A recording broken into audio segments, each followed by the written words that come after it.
Welcome back in, everybody. It's another edition of the First and Orange podcast. First in a while, we've just sort of like co-opted Troy Rank's podcast, the Denver Broncos podcast with Troy Rank, or the Troy Rank podcast about the Denver Broncos, something like that. Luca and I have both been on there. Luca, is this your First and Orange debut? This is my First and Orange debut. I'm swapping out for Ryan. So yeah, I'm That's more about me. That's more about me and our lack of podcast regularity in the off season than anything. But we'll have it. You've been busy with other stuff. Yeah, there's it's funny because I had a kid in January, my wife and I, and then Ryan McFadden's last day before going to Vegas, where he now works for ESPN covering the Raiders, was 3 days after our kid was born. And then all of a sudden all this stuff happened. We came back. It was like, well, they spent a bunch of money in free agency. The assistant general manager's gone. Ryan's gone. Luca's here. Troy's been running the beat for several weeks. It was a little bit of an adventurous spring, but free agencies in the past, the drafts in the past, we've made it through. I think the waters have calmed a little bit. Luca's doing an awesome job. Luca Evans came to us from Southern California Media News Group, something like that. It's a Southern California News Group. But you could call it any number of things. Primarily the Orange County Register. Yeah, was on the USC beat there for a couple good years, and now out here in Denver. There you go. We've been working together now for a couple months, and here we are now finally getting the podcast back going. And we spent some high quality time Saturday afternoon out at Broncos Park watching rookie minicamp. I think that's probably where we'll focus mostly today, especially because it gets us to sort of like the first look at Denver 7 draft picks, and then also obviously a bunch of interesting guys, 15 undrafted free agents, and then some tryout guys. And we know as of Monday afternoon when we're recording this that the Broncos are signing 2 of those tryout guys, Jordan Turner, linebacker from Michigan State / the great state University of Wisconsin, and Kyrese White, who's a wide receiver from Utah State. So maybe we won't start with the tryout guys, but Luca, when we got there Saturday, whether it's draft picks or whatever, what were you most interested in? Who were you most interested in seeing? Also noting that this would be the first time you've seen Sean Payton on the field coaching and all of that since you started on the beat. Yeah, I think the first thing that caught my eye, I would say, just scanning the field, getting the lay of the land, who's out there, going over to 37 RJ Harvey, and then just seeing the size of this guy's quads and thighs. It's remarkable. It looks disproportional to the rest of his body. He's 5'8". Sean Payton said, after during his minicamp presser, there's a difference between a short running back and a small running back. And RJ Harvey is not a small running back. He just happens to be short, but great center of mass. I think that the biggest thing that, everyone is looking for him, obviously, is can he catch the ball out of the backfield? Can he be, potentially a multi-down guy? What's his value beyond just, running between and outside the tackles? And I thought, his hands, they talked a lot about how soft of hands he has around the draft. And I thought that really stood out, on Saturday, just seeing the way he was able to kind of tuck the ball, seeing, him go through the routes he did. I thought that was really a standout point of emphasis. So potentially a guy, Sean Payton said he's going to play on third down. So, we'll have to see what that looks like. But that was kind of my main, I think everyone was focused on him a little bit, absent of, this wasn't the Bo Nix quarterback bonanza of last year's rookie minicamp. Yeah, it was a lot different. The juice level was definitely different without a first round quarterback on the field for rookie minicamp. I totally agree with you about RJ Harvey. One of the things I thought was interesting was when he was talking afterward, Sean sort of said at the podium, we just installed one route today, basically for running backs. And RJ Harvey said, I caught a bunch of wheel routes today. That was sort of the one thing. Sean and George Payton talked about this during the draft. That was the one thing you could see from him the big plays that he did make in the passing game at Central Florida were like the wheel route, the rail route up the sideline.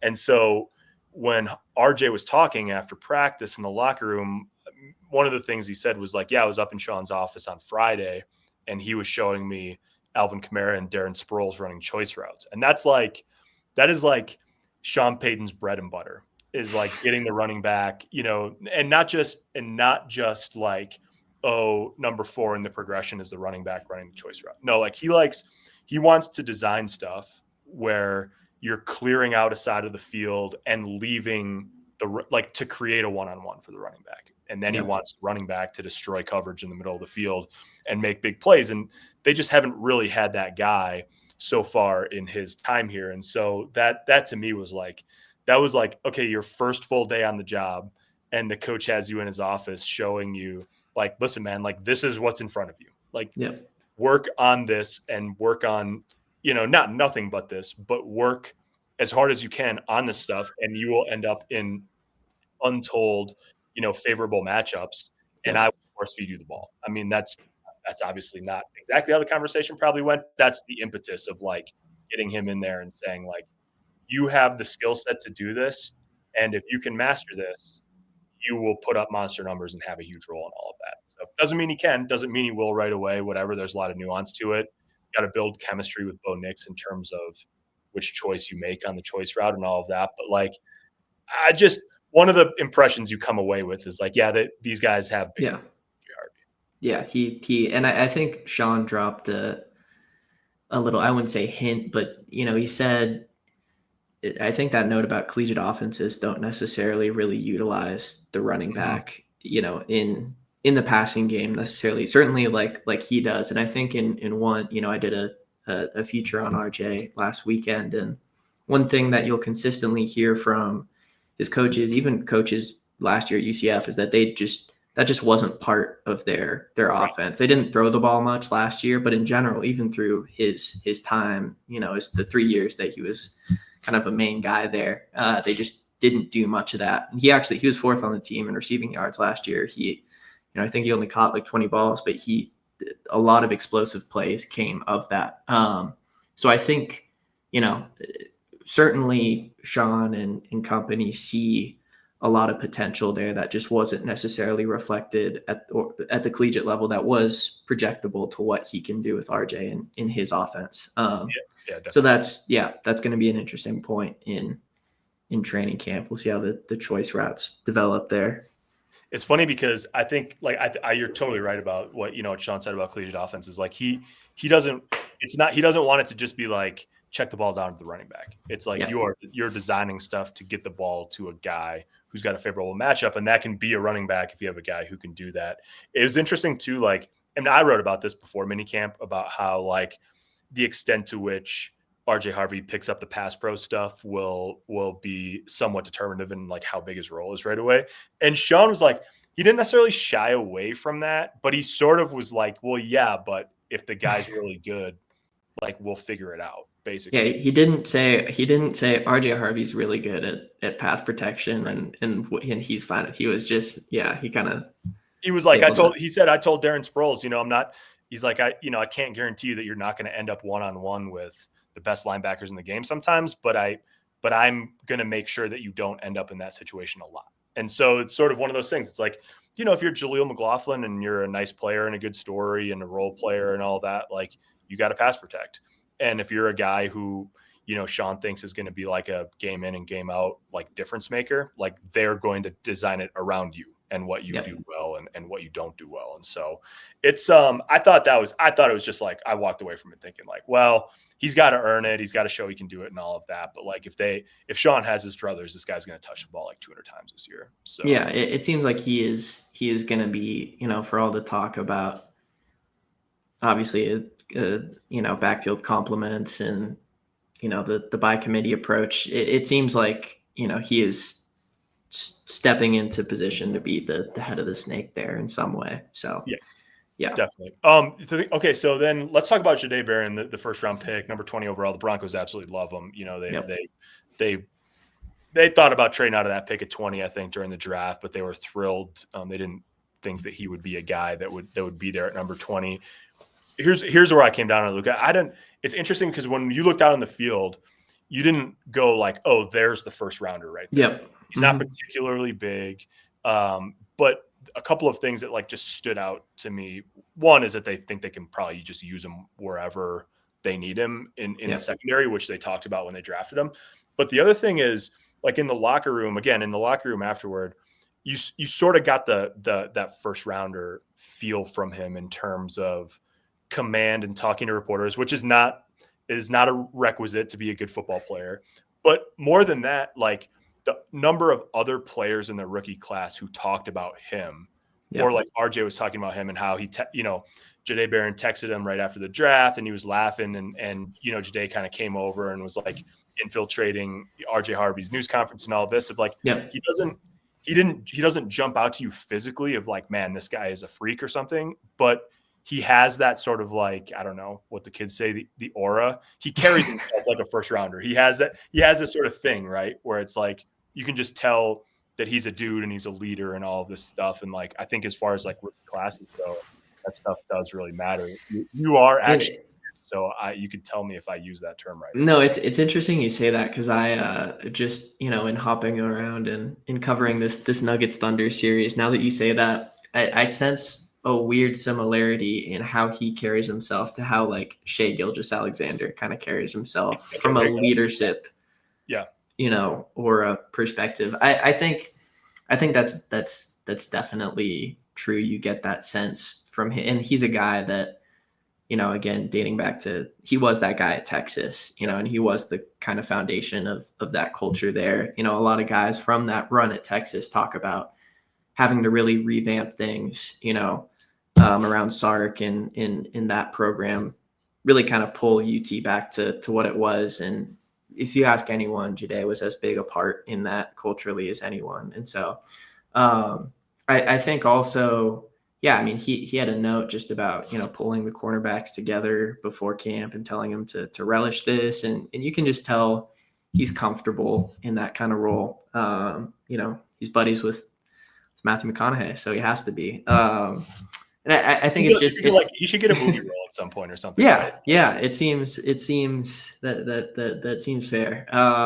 Like you said, I didn't see him, in coverage and go, wow, this guy is, the next great NFL cornerback. But it's hard to kind of tell that type of stuff, especially in the secondary from minicamp. And I do think there's probably the biggest overall point football wise is, again, just the versatility. I think Sean hinted at that a little bit with him, that I believe in the presser, just talking about, his ability to, it's something he's talked about in the past, at least, his ability to line up at a variety of spots. And so I think he, just a good first impression as a guy overall, right. I would say. Yep, definitely. That's what, like, it's interesting because Sean got asked about how long does it take to make a first impression and all of that. And he said it happens on the field, but it happens in the lunchroom, in the locker room, and in meetings and all of that. And I think, like, we know that they're excited about Jahdae Barron, the football player. And I would think that the public, like, what we've seen of Jahdae more in public settings, or at least like open to us settings, probably is similar to what they've seen behind the scenes of just like, oh, this is a guy who can be like, he doesn't have to step in and be like a captain on defense or anything. They have a lot of guys, but like a guy who will fit the mold and has that sort of like long-term leadership, upside. And then you get to play with Pat Surtain and things start looking pretty good for you. Not a bad situation. I think too, he is the makeup, and just spitballing here. But if you're drafting a rookie who's theoretically at times maybe going to play outside on the opposite side of Pat Surtain, like, you need to have a certain confidence and moxie to know that balls are going to come your way. And I think he has that and accepts that. So we'll see how it kind of plays out at training camp. Other kind of takeaways I had on guy. we saw a lot of Caleb Lohner. The 7th round Hooper turned tight end. We saw Savion Jones a little bit. I think it's clear, not to dive too deep into it, but I think it's clear he's going to play, like they talked about it at the draft, but he's going to play inside. In addition to lining up on the outside. He's got really good size. Didn't see a ton of Q Robinson, it felt like. And then Pat Bryant too. Who are any other standouts for you among that other group? I saw Q Robinson. I mean, it's not giving away a lot, obviously. I saw Q Robinson duck right under Xavier Truss, I think it was, one of the tackles they had in, and pretty much ghost him and get right to the quarterback at one point. So, like, you see the flashes. We talked to him, I think, in the locker room. Like, he's an athletic guy. One of the things I think is, and I probably should have, like, written this a little more strongly on draft weekend, but, like, one of the things I think is really interesting about this class is, like, every rookie class is developmental. Like, that's the point. You draft them and you develop them. But for the Broncos, I think there's maybe a little extra in this class. And I wonder if that's a little bit of the dice roll.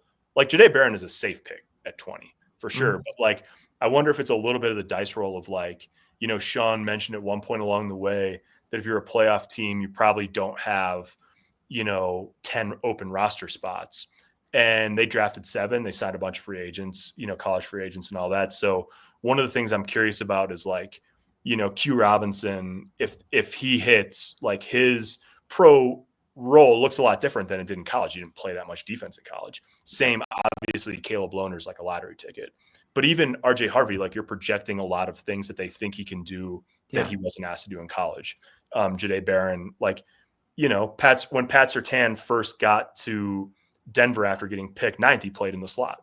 And then he moved outside, and you obviously saw, he's become defensive player of the year in the NFL. So to me, like, I think all of these guys, like Savion Jones, oddly, may not have the biggest role year one just because of their depth on the defensive line. Yeah, 100%. But he's a little bit like the most plug and play in the sense that, like, what he is, what they think he is almost exactly. Like, he's a 3 tech that can play 5, slide up and down the line a little bit, and probably is, after this year is like, they can't keep everybody probably between John Franklin Myers, Malcolm Roach, maybe both. And so you slide into a role like that. Like, his longer term vision is sort of like almost the easiest to peg.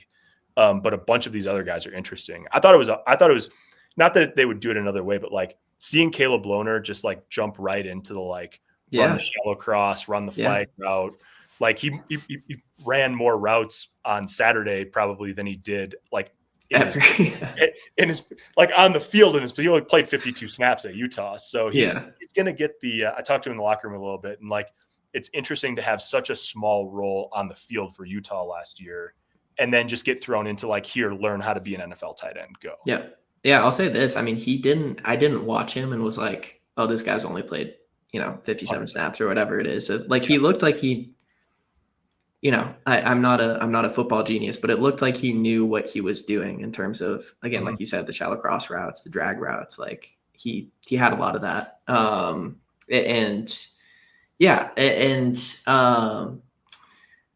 mean, Sean Payton is I think he's clearly a Sean Payton project. I think he was one of the first guys that I think I saw, if not the first, that I saw Sean, like, stop things and, like, talk through something with. The Savion Jones pick, I thought that was, like, objectively one of the best picks, if not the best pick of the draft for them.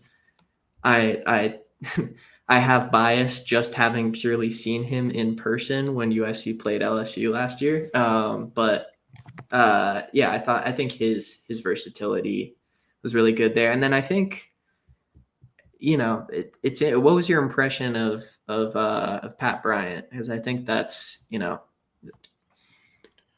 obviously Sean Payton's really high on him. You hear Michael Thomas get thrown around, the 6'2" stature, the frame's really good. He looked really good as a route runner, just kind of getting in and out of his breaks that looked smooth and fluid. And that he wasn't a guy, you see the 4.61 40. He wasn't a guy that you're like, oh, that's slow, right, or just like coming off. But he at the same time, I wasn't like, wow, this guy is, the next Michael Thomas. So what were your thoughts on him? I thought it was interesting. Like he made a couple plays during the day, right? Like one of sort of like the most competitive, I guess you would say, plays of the day. He made a contested catch over Jahdae Barron and talked about it afterward, about trying to help each other and keep each other up and all that. And like, it was sort of like quintessential Pat Bryant, right? Like good catch in traffic and all of that. Like he hadn't really separated. He was covered mostly, but he went up to play anyways. And that's like,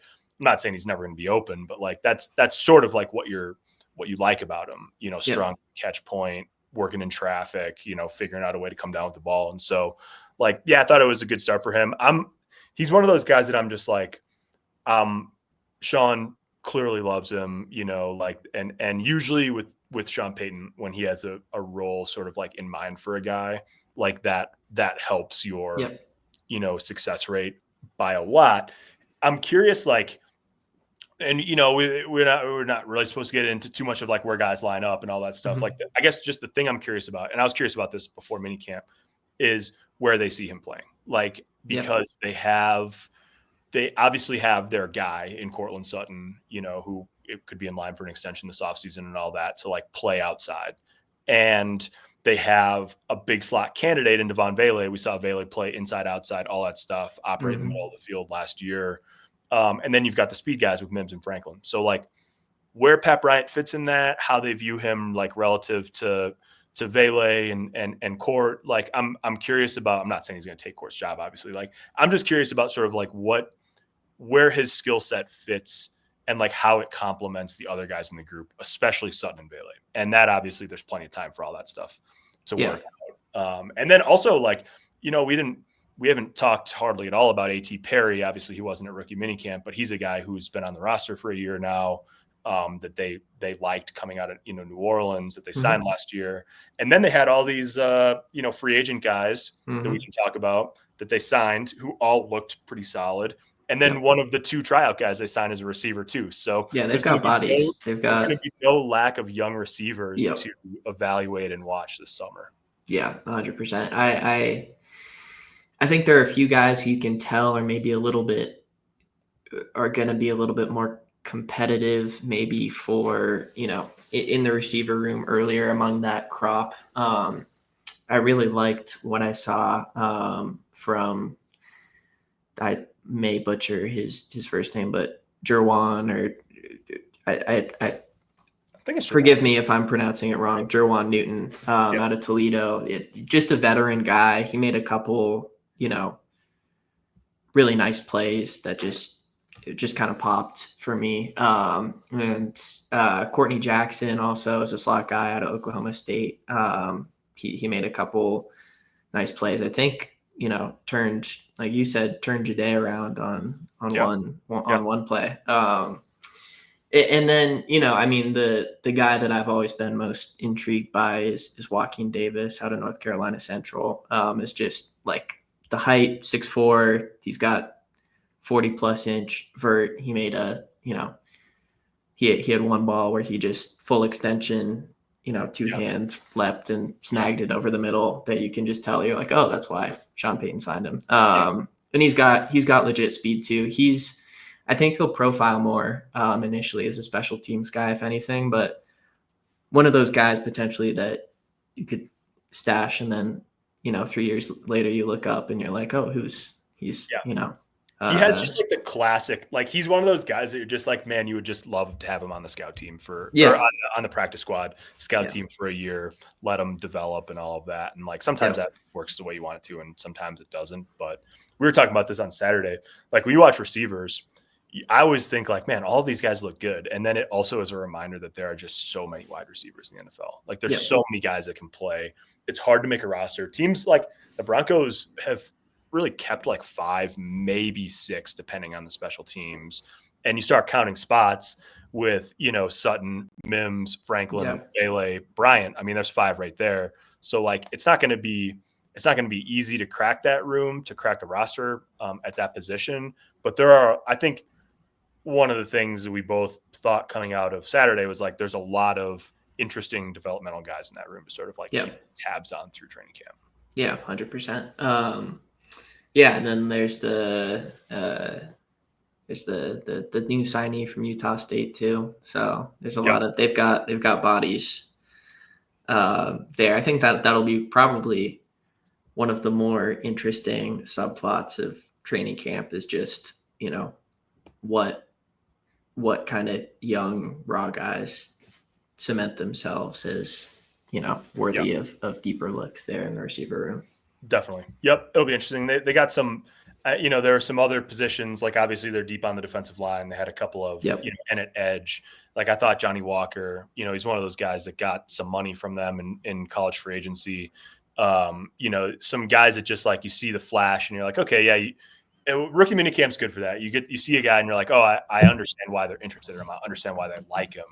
And then Yeah. training camp, OTAs, minicamp, and then especially training camp is when you're like, that's great that you flashed in rookie minicamp. Now let's see you do it against, Garrett Bowles and Mike McGlinchey in training camp. Yeah, I don't know how Johnny Walker.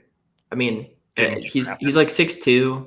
The frame, Yeah. the size. Like you look at him, and you're not like, but he's like a classic. And I'm working on a story now about Sean Payton's affinity for undrafted free agent guys. But what he looks in those guys for, in his organizations for, is motor, and he.